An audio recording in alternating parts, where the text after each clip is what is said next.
सुंदरकांड दोहा number 12। कपि के हृदय विचार दीन मुद्रिका जनु अशोक अंगा दीन हर्ष हर्ष उठ कर गयो सियापति राम जय जय राम मेरे प्रभु राम जय जय राम करो कल्याण राजा राम मंगल भवन मंगल हारी राम जय सिया राम राम राम सुरसरत अजिरि हारी राम जय सिया राम राम तब देखी मुद्रिका मनोहर राम जय सिया राम राम नाम अंकित अति सुंदर राम जय सिया राम राम चकित चिताव मोदरी पहचानी राम जय सिया राम हर्ष विशाल हृदय अरुणानी राम जय सिया राम जी को सरहि अजय रघुराई राम जय सिया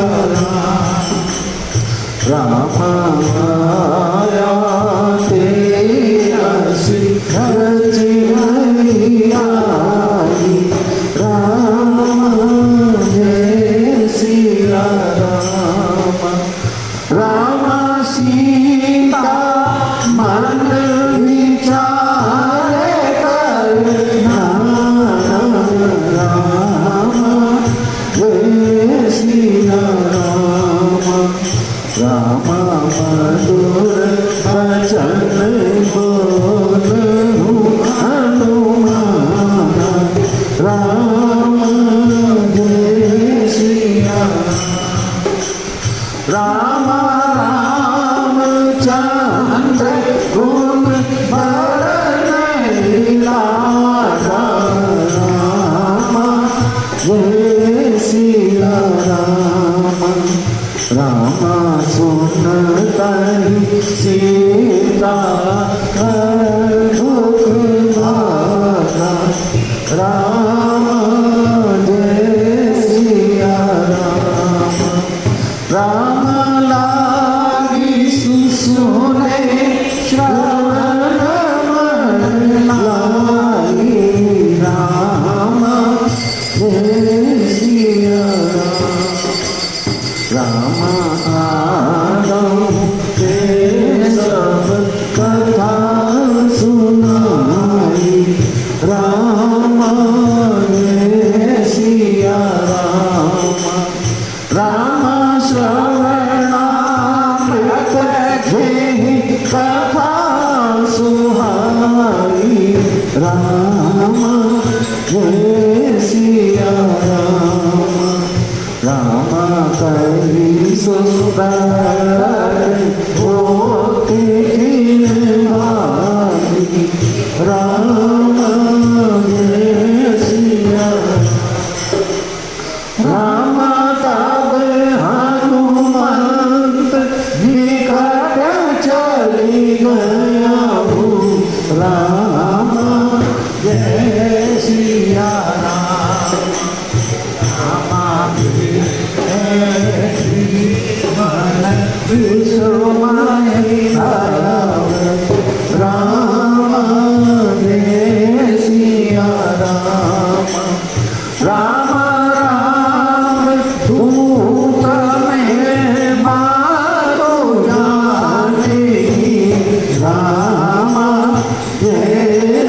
सिया राम राम करते सपद करुणानि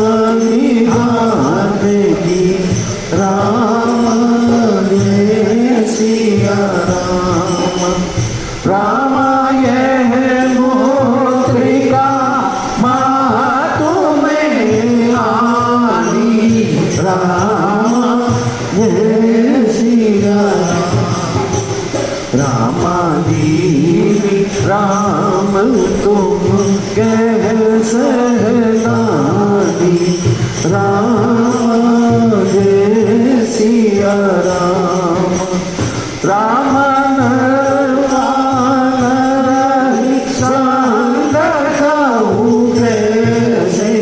राम जय सिया राम राम कई कथा संगति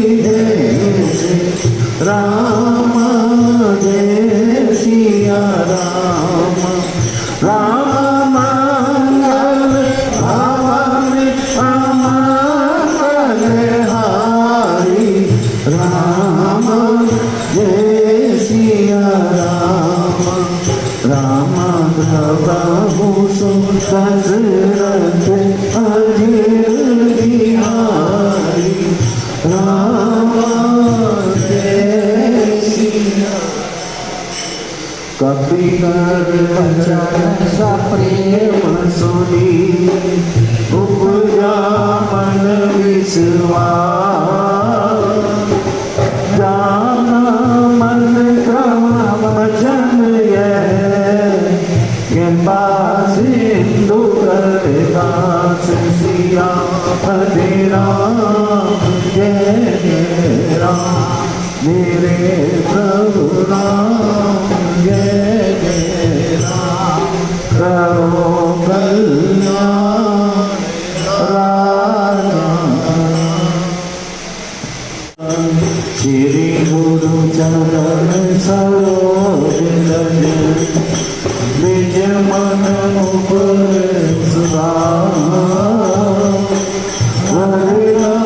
रघुवर विमल जसो जो दायक फल चार सियापति राम जय राम मेरे प्रभु राम जय राम करो कल्याण राजा कपि कर हृदय विचार दीन मोद्रिका डारी तब जनु अंगार दीन हर्ष उठ कर गयो सियापति राम जय जय राम मेरे प्रभु राम जय जय राम करो कल्याण राजा परमादरणीय समुपस्थित मानस प्रेमियों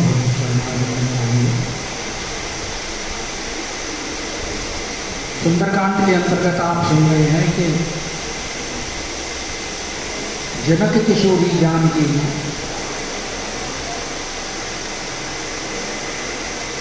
अग्नि प्राप्त करने की प्रार्थना करते हैं। सबसे पहले त्रिजटा से की,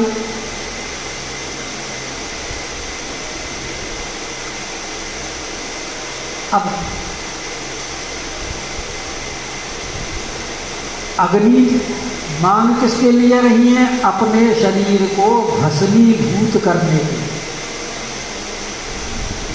और त्रिजटा को मां कह करके संबोधित कर दी। तो कौन मां ऐसी होगी जो अपनी पुत्री के लिए अग्नि देगी?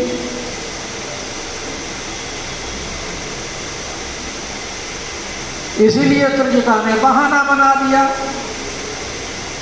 कि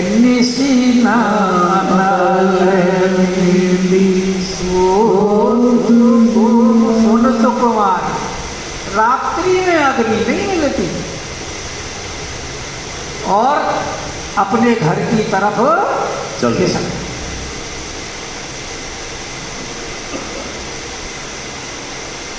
जानकी जी बोली हमारा भाग्य प्रतिकूल है।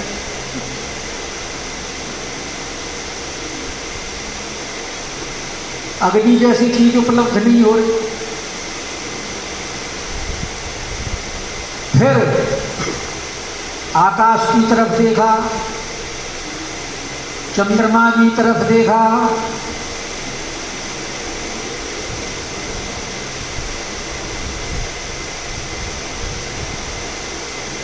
फिर अशोक वृक्ष से प्रार्थना करते हैं कि सुनहि विने मम विटपे अशोका। अरे भाई कोई तो हमारी प्रार्थना सुन नहीं रहा। अच्छा, मांग सबसे अग्नि ही रही है। तारागण को भी कहते हैं आप अग्नि के सदृश हैं, चंद्रमा को भी अग्नि के सदृश,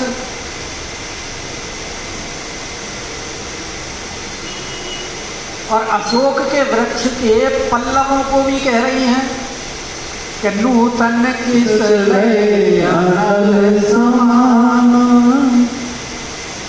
भाई आप तो अशोक हो, तो नाम को सार्थक करते हुए मेरे शोक का निवारण करो। और आपके पास भी जो ये नवीन पल्लव हैं लाल रंग के, ये भी तो अग्नि के समान ही हैं। लकड़ी तो मैं यहां एकत्र कर लूंगी, जंगल में बहुत है, आप सिर्फ अग्नि में।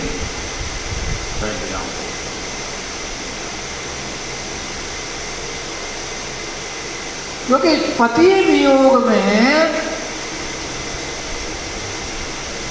जो सती साध्वी स्त्री हैं वो जल करके ही अपने शरीर का त्याग कर। और आपके राजस्थान के साइड में तो बहुत सती के मंदिर मिलेंगे, रानी सती बहुत हैं, सबसे बड़ा नहीं, बहुत मंदिर है वहाँ सती होंगी। और जितनी भी सती हुई है सारी सती कोई बड़ी छोटी कोई नहीं, सती सती सबका महत्व उतना ही है, उसमें बड़ा छोटा कुछ नहीं है। वो मंदिर की कोई परिमाण किसी ने विस्तार करके उसको घेर लिया, वो एक अलग बात,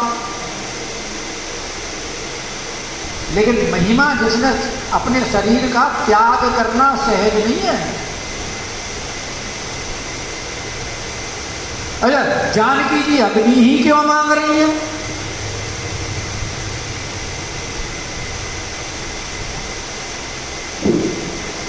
अग्नि मांगने का भी कारण संत लोग कह रहे हैं।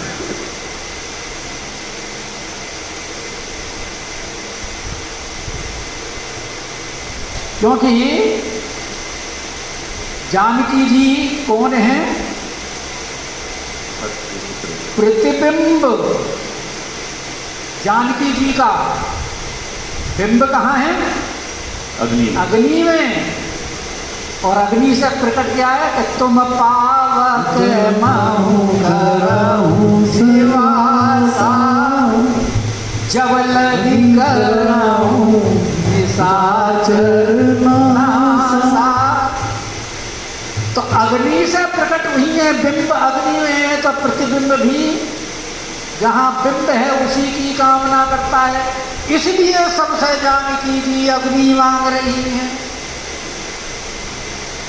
संतों के भाव है वही अपनी अपने मूल में जाना चाहते हैं, अपने मूल में जाना चाहते हैं, इसीलिए सबसे अनिवार्य है।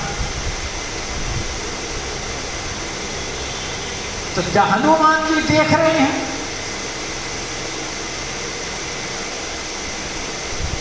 कि जानकी जी बहुत विरह में व्याकुल है।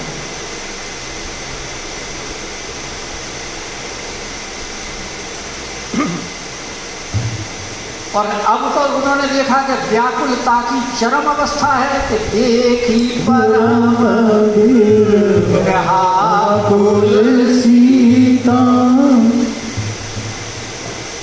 अब विरहाकुल परमता श्रेष्ठता को पहुंच गई है।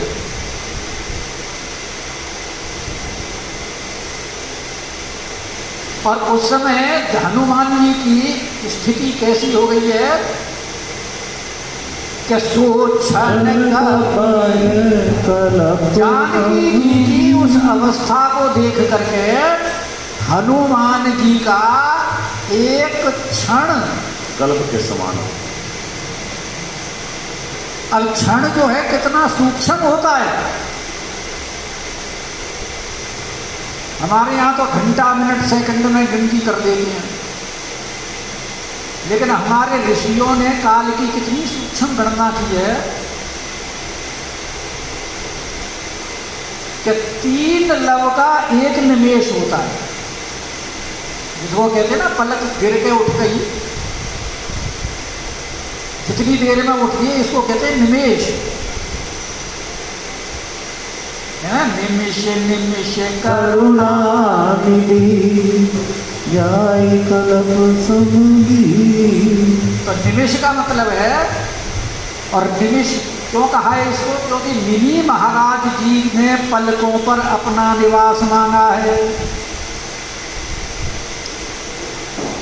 जब वशिष्ठ जी ने और निमि जी ने एक दूसरे को श्राप दे करके शरीर छोड़ दिया,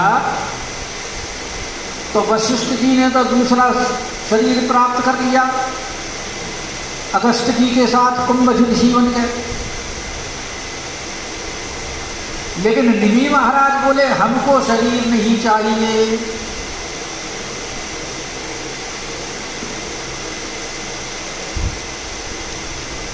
और उन्होंने समस्त जीवों की पलकों के ऊपर वास मांगा, इसलिए इसको कहा जाता है निमेष।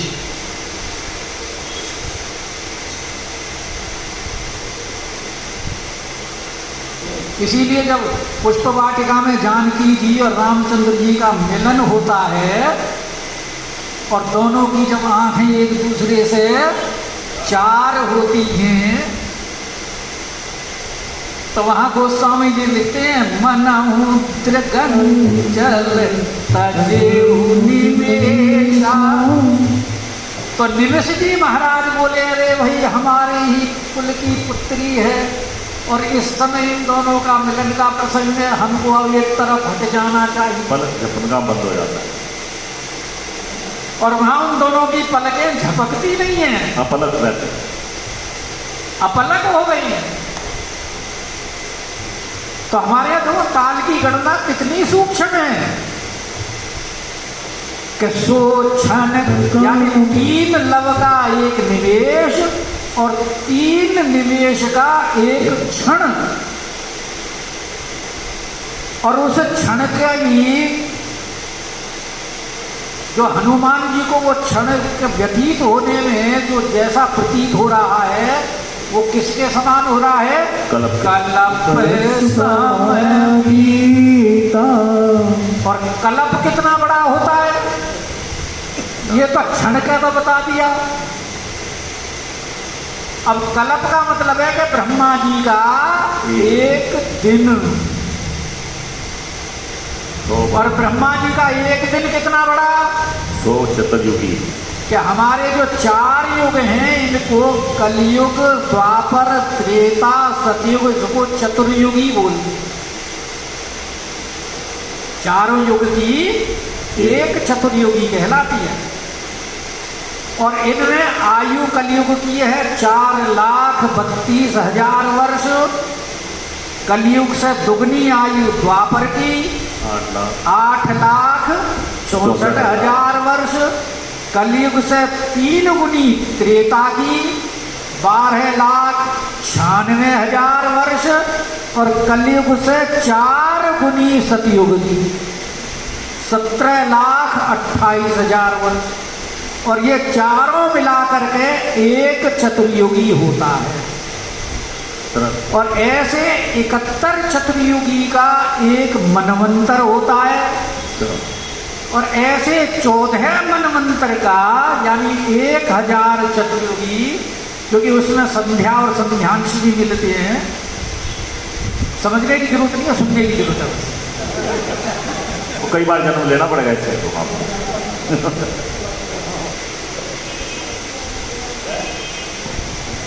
आखिरी बार जब फिर आओगे तो बस सुन लो, इतना ही बहुत है। तो पंगे में मत पड़ो ये। तो 1000 चतुर्युगी का ब्रह्मा का एक दिन होता है, उतनी ही बड़ी उसकी रात्रि है।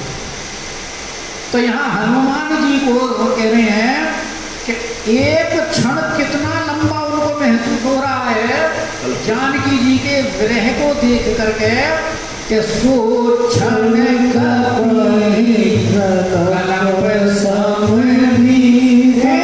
कल्प के समान एक क्षण। अच्छा, जब देखने वाले की ये स्थिति है, हनुमान जी तो देख ही रहे हैं ना जानकी जी के विरह को, बीत रही है, और देखने वाले की जब ऐसी स्थिति है तो जिसके ऊपर बीत रही है जानकी जी की अवस्था क्या हो? क्या हो? क्योंकि जे ही तन लगे सोई तन जा। हनुमान जी को इतना कष्ट हो रहा है, इसलिए वो अब विचार करने लगेंगे। कपि करि हृदय विचार, हनुमान जी विचार ही कर रहे हैं जब से आए हैं। तरु पल्लव महुरा लुकाई करई विचार करोगा भाई, तेई अवसर रावण दया संग नारी बहुए बनावा। जो कि वहां विचार कर रहे थे कि कैसे मिलन हो जानकी जी से, इतने में रावण आ गया। फिर वो सारी वार्ता उन्होंने देखी और फिर उसके बाद में त्रिजटा का स्वप्न भी सुन लिया और जानकी जी की प्रार्थना भी सुन ली अग्नि मांगने की। और अंत में देखा गया वो सारी निशाचरी इधर उधर गई है, त्रिजटा भी इनके समीप नहीं है और अकेली अब जानकी जी हैं। और वो भी अशोक के वृक्ष से अग्नि मांग रही हैं कि सत्य नाम करो क्या हे अशोक, तू अपने नाम को सत्य कर। इसका मतलब अब ये अशोक वृक्ष की तरफ देख रही है, क्योंकि अब तक तो उनकी निगाह कहाँ थी? जमीन। जब रावण वगैरह थे राक्षसी, अपने नीचे निगाह थी। अब जब अग्नि मांगने तो आकाश की तरफ देख रही हैं, अब वृक्ष की तरफ। हनुमान जी बोले अब उपयुक्त समय, मौका सही है। अगर हम मुद्रिका डालेंगे तो वैसे डालते तो शायद देखती ना देखती, अब डालेंगे तो वृक्ष की तरफ निगाह है तो जरूर देखेंगी। और वैसे भी वृक्ष के साथ वानरों का संबंध है, क्योंकि घर है उनका तो वृक्ष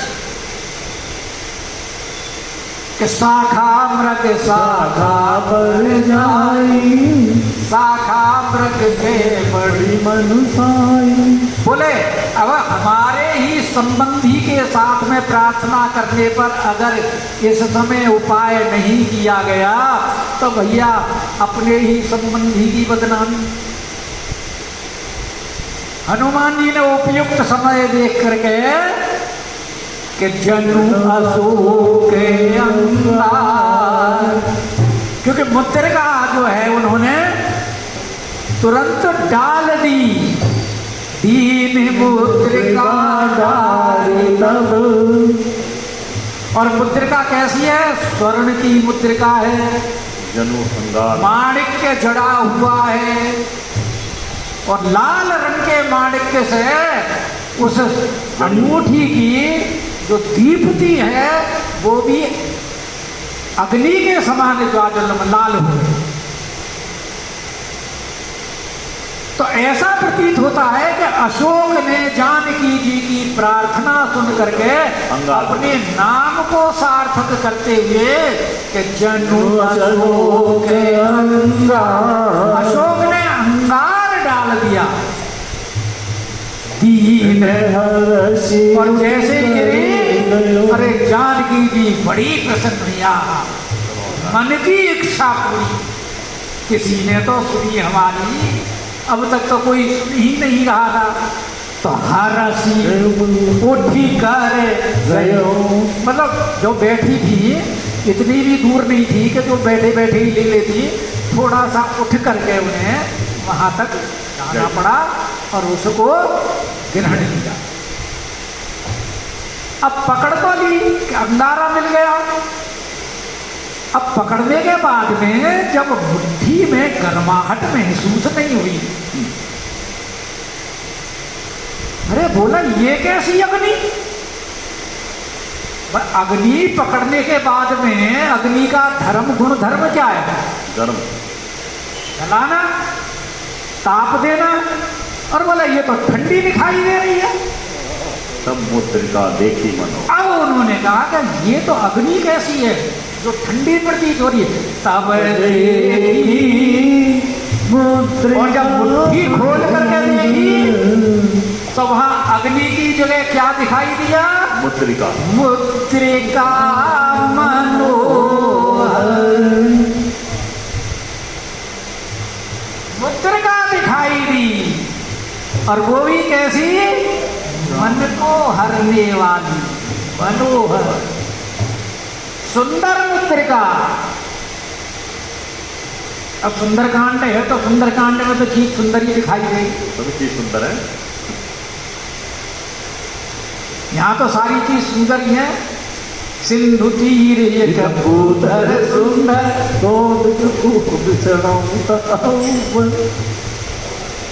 और यहाँ भी ये मुद्रिका सुंदर दिखाई है। तो कांड का नाम ही सुंदर कांड है।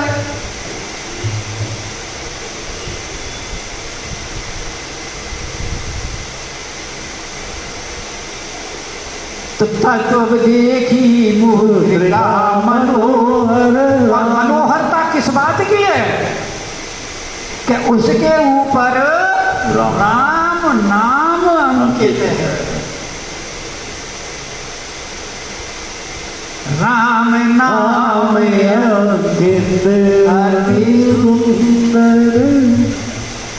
भाई राम नाम तो मधुर मनोहर है।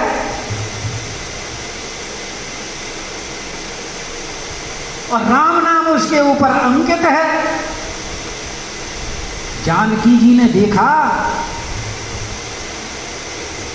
ये राम नाम की मुद्रिका,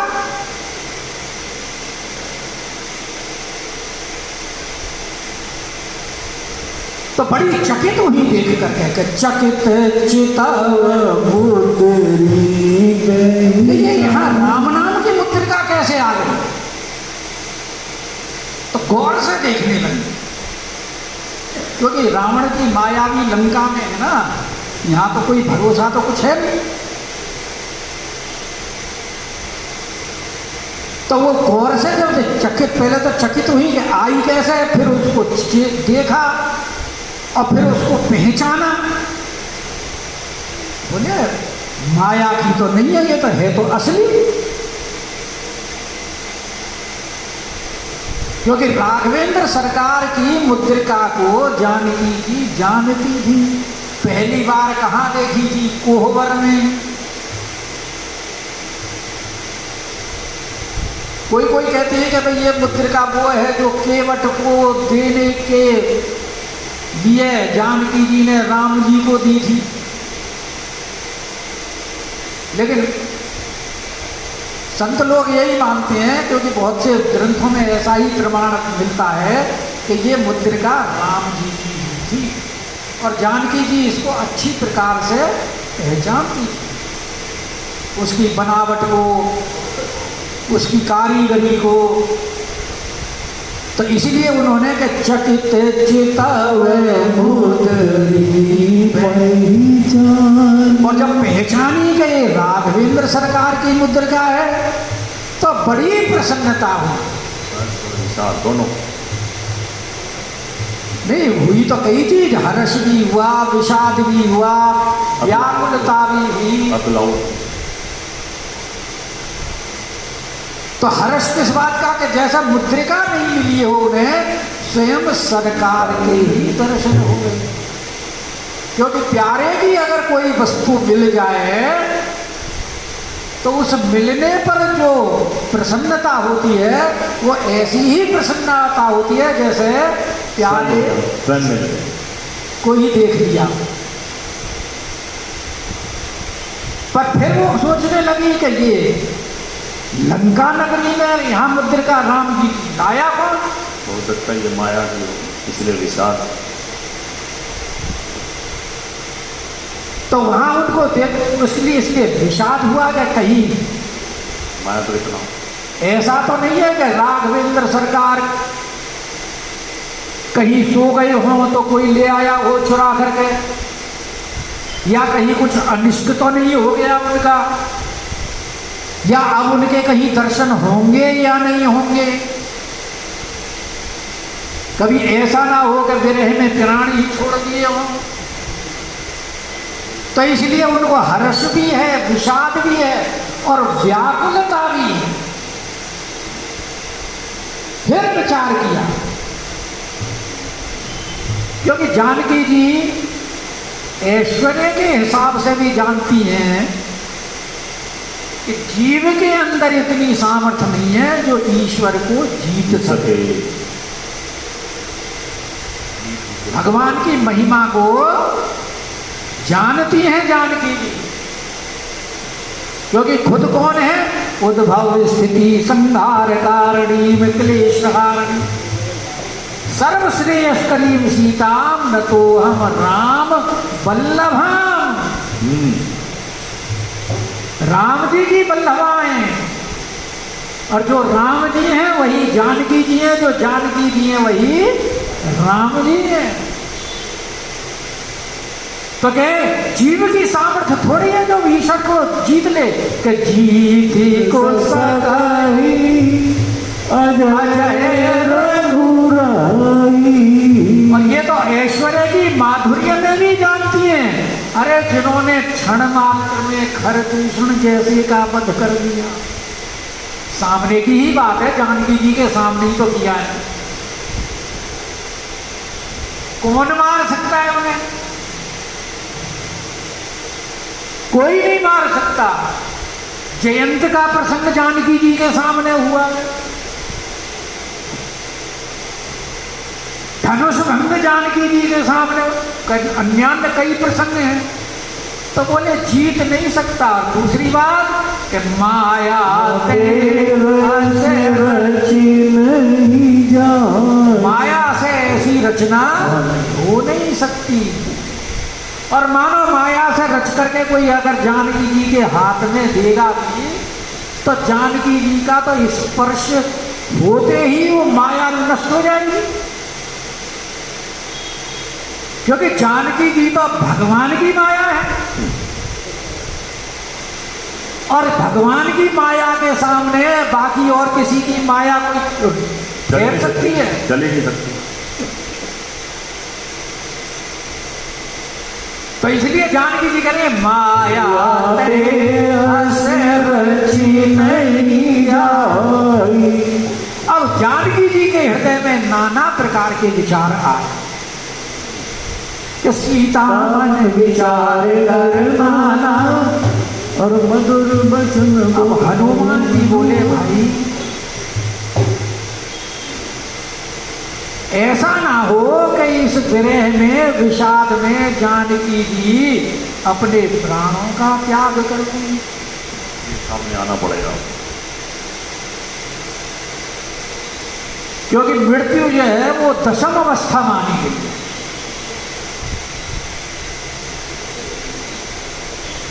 और विचार करके ही उन्होंने अंगूठी डाली है। सारी बातें पहले हनुमान जी ने विचार कर दिया है। बैठे बैठे विचार कर रहे थे कि मैंने किस तरह से ये मुद्रिका डालनी है, और डालने के बाद में फिर किस तरह से इनसे वार्ता करनी है। क्योंकि अगर मैं विशुद्ध संस्कृत में वार्ता करूंगा भगवानों की तरह तो समझ जाएगी कि कहीं रावण ना हो। इसलिए मनुष्यों की भाषा संस्कृत में तो बोलूंगा, लेकिन मानवीय भाषा में बोलूंगा, और मानवीय भाषा में बोल करके इनको धैर्य बनाऊंगा। क्योंकि अगर इन्होंने माया और रावण समझ ली तो कहीं शोर ना मचा दे, फिर सब लोग इकट्ठे हो जाएं तो मैं कैसे वार्ता करूंगा, और मानो इन्होंने प्राण त्याग दिए तो मेरा यहाँ आना व्यर्थ हो जाएगा। तो कई बातों में उन्होंने, हनुमान जी ने विचार किया, और इनको सांत्वना देना भी जरूरी है, वार्तालाप करनी भी जरूरी है, क्योंकि अगर राघवेंद्र सरकार आए इनको जीवित नहीं पाया तो कोई प्रयोजन नहीं आने का। इन सब बातों पर हनुमान जी ने पहले विचार कर लिया है कि कपि करी हृदय विचार, ये सारी बातें विचार कर ली है। इसलिए यहां जब उन्होंने नाना प्रकार के जानकी जी के अंदर भ्रम पैदा हो रहा है, विस्मय हो रहा है, कि हर्ष हो रहा है, विषाद भी हो रहा है, हृदय में व्याकुलता भी हो रही है कि यहाँ लंका नगरी में ये आई कैसे, लाया कौन, लाने वाला कौन है। तो इतने में हनुमान जी ने मधुर वचन बोला, हनुमान जी ने बड़ी धीरे वाणी में मधुरता के साथ धीरे धीरे बोलना, तेज इसलिए नहीं बोले कि और लोग ना सुन लें, स्लो मोशन में बोले जैसे आप बोल, नहीं, मधुर भाषा जो मधुर बोली जाती है वो धीरे ही बोली जाती है। हाँ वही तो कह रहा हूँ। तो हनुमान जी भी धीरे धीरे मधुर वचन ही बोले हैं, जो जानकी जी सुन ले बाकी और कोई ना सुन पाए। बाकी व्यवधान होने का भी तो डर है ना, तो इसलिए। और बोल क्या रहे हैं वो, प्रारंभ क्या किया, क्योंकि वार्ता कैसे प्रारंभ करनी है, रामचंद्र गुण अब उन्होंने राघवेंद्र सरकार के गुणों का वर्णन करना शुरू कर, यानी रामचंद्र जी का जन्म कैसे हुआ, किस प्रकार से उनकी शिक्षा दीक्षा हुई, किस प्रकार फिर वो विश्वामित्र जी के साथ गए, धनुष हुआ, विवाह हुआ, अहिल्या उद्धार हुआ, धनुष युद्ध हुआ, सब कुछ विवाह हुआ, फिर वन को आए, सारा प्रसंग उन्होंने सुना दिया, वर्णन करना शुरू किया। अब जानकी जी ने जब सुना कि यहाँ लंका नगरी में राम, और राम कथा के जो रसिया होते हैं, एक सुनाने वाला भी रसिया, राम राम राम नाम का रसिया वो हनुमान जी तो स्वयं रसिया है, राम चरित सुनते को रसिया, और जिनको सुना रहे हैं वो भी रसिया। और जब जानकी जी ने राम जी का वहां चरित्र सुनना किया तो सुनता ही सीता कर दुख मारा, और लागी सुने श्रवण, हनुमान जी सुना रहे हैं और जानकी जी सुन रही हैं, और कैसे सुन रही हैं, मन लगा करके। श्रवण मन लाई, कथा सुनने का लाभ जब ही है जब मन लगा करके सुनी जाए, और जो मन लगा करके अगर कोई कथा नहीं सुने तो उसको कथा सुनानी भी नहीं चाहिए, समझ में नहीं आती उसको। सठ को हठी को इनको कथा नहीं सुनानी चाहिए। किसको सुनाए, जो चित्त लगा करके, मन लगा करके सुने। और जानकी जी लागी सुने श्रवण मन लाई, और आगऊ ते सब कथा आदि से अंत तक कथा सुनाई। अच्छा, हनुमान जी को यह कथा बताई किसने, जो इतनी सुना दी हनुमान जी? अरे भाई, किसी किंधा कांड में जब हनुमान जी से मुलाकात हुई है, राम जी ने स्वयं ही तो बताया था। तो जब ये विप्र वेश धारण करके उनसे कहे कि को तुम श्यामल गौर शरीरा छत्री रूप फिरऊ वीरा कठिन भूमि कोमल पदगामी कवन हेतु विचरऊ स्वामी। तो तब राम जी ने स्वयं कहा कौशलेश दशरथ के जाए हम पितु वचन मान बन आए। राम नाम लक्ष्मण तो भाई संग नारी सुकुमार सुहाई। यहाँ हरि निश्चर में देई हम खोजत रही। और आपन चरित कहा हम गाई। तो रामचंद्र जी ने स्वयं ही तो कहा है। और फिर जब विभीषण के पास वो सुग्रीव के पास ले गए तो वहां लखनलाल जी ने कह दिया कि लक्ष्मण रामचरित सब भाखा। और वैसे ही शिक्षा किससे ली है हनुमान जी ने? सूर्य नारायण। गुरुदेव कौन है? सूर्य भगवान, सूर्य नारायण। उन्होंने सारा चरित्र बता दिया कि तुम जाकर सुग्रीव के पास रहो, वहीं मुलाकात होगी। राम जी से वहीं मुलाकात हो। तो हनुमान जी को सारी कथा विदित है और इसलिए आव्यूते सब कथा सुनाई। तो श्रवणामृत जय कथा सुनाई। जानकी जी बोली लंका नगरी में राम कथा सुनाई तो दे रही है पर सुनाने वाला दिखाई नहीं दे रहा है। कौन है भाई? अरे भाई सुनाने वाले के भी तो दर्शन होने चाहिए। प्रकट हो भाई, कौन है? ये कौन बोल रहा है? आवाज तो आ रही है लेकिन वक्ता कौन है पता ही नहीं चल रहा। इसलिए कह रहे हैं कि मधुर लगने वाली अमृत के समान वाणी सुनाने वाली जय ही कथा सुहाई।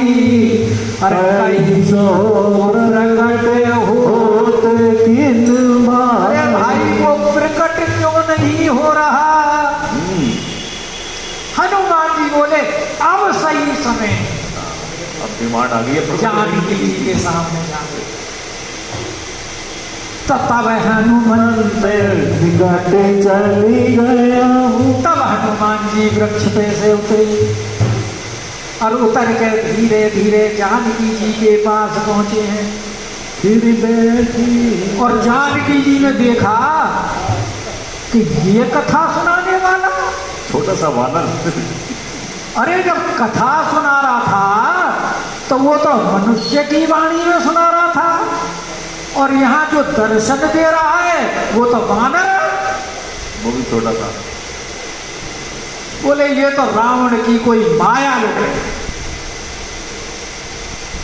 इसलिए अब तक तो खड़े होकर के सुन रही थी क्योंकि मुद्रिका उठाई थी और उठा करके खड़ी हुई थी, विचार कर रही थी। इतने में हनुमान जी सुनाने लगे तो खड़े खड़े सुन भी रही थी।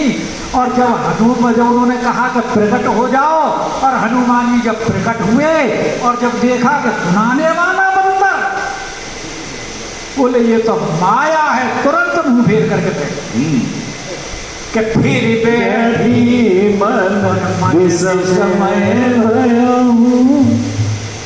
कि ये कथा सुनाने वाला कैसे हो सकता है? कोई मनुष्य की वाणी। और बंदर हनुमान जी बोले कि माता रामदूत में माता जी ये कथा मैं ही सुना रहा था और मैं राम जी का दूत हूँ। हे माता जानकी, माता कहकर के संबोधित किया। अब जानकी जी का विस्मय दूर होना चाहिए। एक बात रामदूत कह रहा है, दूसरे माता के जो कि निशाचर हो राक्षस हो तो वो माता भाव से नहीं देखेगा, उसका तो भाव ही विपरीत होता है। और फिर साथ में शपथ भी खा रहे हैं हनुमान जी के सत्य शपथ करुणा। और शपथ भी किसकी खा रहे हैं? करुणा निधान। करुणा निधान की। और करुणा निधान ऐसा ऐसा शब्द है जो सीता जी ने जो जानकी जी जिस नाम से राम जी को संबोधित करती। उन्होंने टाइटल दिया था। भाई सभी स्त्रियां अपने पति का नाम तो आजकल तो लेती हैं, लेकिन पहले तो नहीं लेती। और किसी का ए जी, ओ जी, सुनो जी, ऐसे ही बिट्टू के पापा या कुछ ऐसे ही कह करके पुकारा करती थी। जो स्वयं बिट्टू हो भाई चिट्टू पिट्टू कुछ भी है, बच्चे का नाम लेकर के कह दिया। मैं कहा जो स्वयं बिट्टू हो उसका क्या होगा। अरे भाई वो एक देहात की स्त्री थी और पंडित जी के पास गई और पंडित जी से बोली कि मुझे दीक्षा दे दो, मैं मंत्र जपा दूं। तो वो पंडित जी बोले ठीक है, तो मैं मंत्र देता हूँ, जपो। तो पंडित जी ने मंत्र दे दिया कि तू ये जपा कर कि देवकी नंदन त्वम शरणम, देवकी नंदन भगवान कृष्ण मैं आपकी शरण में हूँ, ये मंत्र जपा दो। और उसके पति का नाम देवकी नंदन। अब वो नाम कैसे ले? तो कहने लगी चंपा के चाचा तुम शरणम।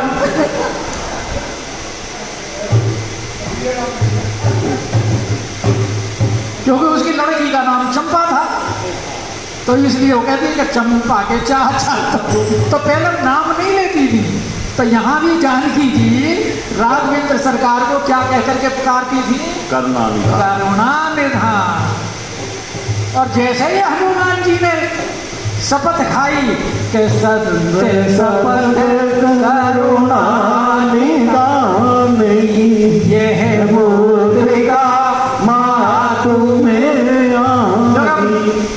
माता जी अशोक के वृक्ष पे मुद्रिका नहीं गिर टपकती हैं, मैं ले गया। ये मुद्रिका जो आपको दी है ये मैं लेकर के आया हूँ। यह मुद्रिका मातु में आई। और इसलिए ये स्वयं राम जी ने मुझे दी है आपके लिए पहचान के लिए कि दीन राम तुम कैसे निशानी के लिए दिए। अब जानकी जी पूछने लगी कि अच्छा तो फिर तुम्हारी और मनुष्यों की और वानरों का मित्रता किस प्रकार हो? संग कैसे? नर वानर संग कहूं कैसे? फिर हनुमान जी ने वो सारी कथा बताई कि आपने जो पर्वतों पर बंदरों को देख करके और जो डाला था, ऐसे रंग का वस्त्र था, फलाना वस्त्र था, उसमें ये आभूषण थे, वो हमको प्राप्त हुई। राम जी ढूंढते हुए आए और फिर वो सारा किस प्रकार वो बातचीत हुई, मित्रता हुई, वो सारी कि कही कथा भई संगति जैसे। और जब वो सुनाने लगे तो कपि के वचन सब प्रेम सुनी उपजा मन विश्वास। जाना मन क्रम वचन ये कृपा सिंधु कर दास सिया